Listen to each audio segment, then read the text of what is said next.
Good to go, Joe. How you feeling? Feeling better, Coming along? coming along. Yeah. What are your chances are for Sunday?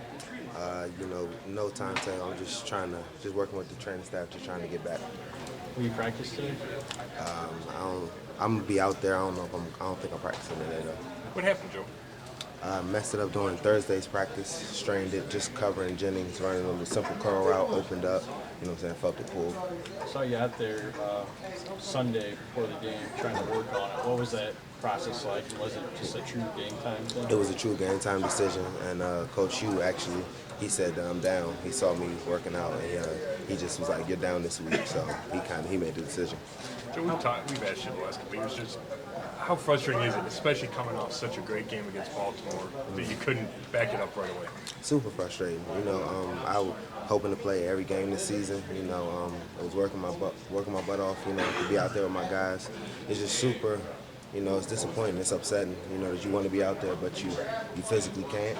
So it's really tough for me to not be out there with my guys, and especially trying to really be a leader for this team, and knowing I got to make certain plays, and it just sucks not being able to be out there.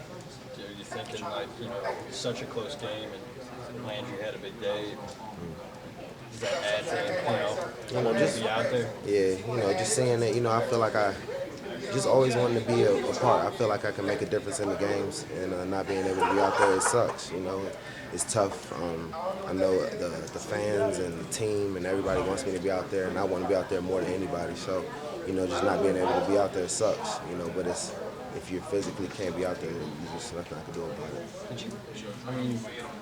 You've played really well, but you were so committed to trying to come back from last year and have a really strong season. Did you prove anything to yourself against Baltimore by the way you were able to play coming off last year? It was exciting. I was happy to be able to go out there and just make plays. Just that's what I love to do. That's when I'm in my comfort zone, when I'm out there on the field. So being able to just all the rehab, all the treatment, all the extra hours that I put in, going through the surgery, and being able to go out there and play. It's reassuring. I felt like I still had it. I didn't feel like I lost a step, none of that. So going out there and being able to perform and play, it was definitely, it made me feel good. But I'm just ready to get back out there and keep it going. It took you so long to get the first pick six of your life. What did you think of that? You have to get one of his first. Oh my God! He took my spot, bro. I was just like, I'm just super happy for him, though. He came in, he was super just ready. He's been studying tape, and he's just I could tell just by him doing drills. He's he's a good player. How tough is after giving up he gives up the touchdown, but then comes right back from the pick six. How impressive is that to see that from a young kid like that be able to bounce back? Oh, it's really impressive. It's a corner you have to have short-term memory because they're going to get you. You know what I'm saying? It's not if but when you're going to get got. So as long as you just had that short-term memory, you get that out of your head, and you're just the next play is going to be yours. And I really like that he had that mentality. He came to the sideline. He was on top. He was in good position. He made a great play. And he didn't hold his head down. He was just ready to go out there and got a pick six. So, he was just that short-term memory definitely kicked in. Joe, what was it like being on the sideline watching Terrell do what he did Sunday? Man, it was super exciting, man. Terrell, he's a great player, and he loves it. He would do whatever he can for the team. And like I said before, last season, I've never seen an improvement from one player like I've seen from him, being able to just, like the receiver, he's a really, really good receiver. He can be a number one, so he's our number one right now. So just for him being able to transfer from a quarterback to a receiver and then being able to run the Wildcat he can still throw, he's a professional quarterback, So not taking that from him, you don't find athletes like him often.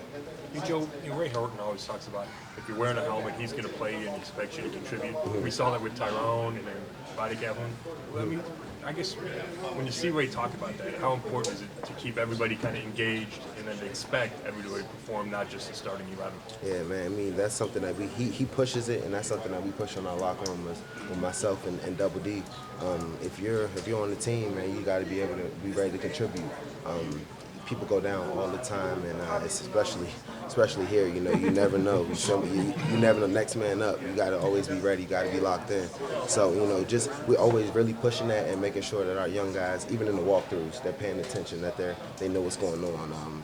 the coaches are always giving us tests to take home on Wednesdays and everything. So everybody's always locked in and they know the exact same stuff that we know. So what were your takeaways from Kessler's debut? I was super happy for him, man. You know, he's out there. You know, like I said, you gotta be ready for your opportunity. And I think that he went out there and showed that he's ready and capable to be a professional quarterback. We believed in him, and Joe Thomas said that he studied very well. You know, going through the blitz protection meetings, he was on top of it, didn't miss any checks. So, you know, just showed that his preparation and he was ready to go. Joe Haden, Calhoun over there was saying that you kind of coached him up a little bit on the sidelines on Sunday. How much coaching were you doing over there? Man, I was trying to do as much as I possibly could. Anything that I see, I would like to just tell him just what I see and what routes they're running, what combinations. Just anything I could help him with, I was trying to help him. Hey, Joe, would there be any extra motivation to play kind of on the same field as Josh Norman, the same game? I mean, he's one of my friends, man. You know, a really good competitor. Love watching great corners play. You know, so I mean, definitely, I would want to go out there and you know, put my stuff up against what he got going on. So you know, it's always about competing. It's always about, you know, just seeing. I love to try to be the best corner on the field whenever I'm playing. So definitely would be a good experience. Would him and Terrell be a good matchup if he winds up following Terrell across the field? Yeah, it would be a good matchup, man. He's a great corner against a great receiver. You know what I'm saying? That's what you look forward to, and I just think that would be a good matchup. What parts of his game make you say he's great? His ball skills, very, very physical. He's not afraid to tackle. He's gonna throw his nose in there. He's very good at press, and you know, like the one thing that I really like about his ball skills, he's able to make plays in the ball in the air. I remember when we were playing against the Panthers a couple years ago, and out there in Charlotte, he made that interception. I was on the sideline. I had to say, he's just certain corners when the ball's in the air, they turn it to the receiver. You know your body. Do you think you will be able to go on Sunday? I don't know. Pretty good. Joe, Kirk Cousins, what challenges he present? Obviously, you guys have played him before, and he had a really good game. What sticks out in your mind when you look at him? He's poised. He's really poised. He can throw the deep ball very well, and you know he has a lot of weapons. There's a whole lot of weapons to get the ball too, so that helps out any quarterback. He's throwing it to D-Jack over the top, you know. So him, Jordan Reed. I just think that he has confidence in those receivers, and he just puts them in positions to make plays. Is Deshaun still one of the top threats? Oh, still one of the top threats. When I see him on film, and when he wants to go deep, he's running very, very fast.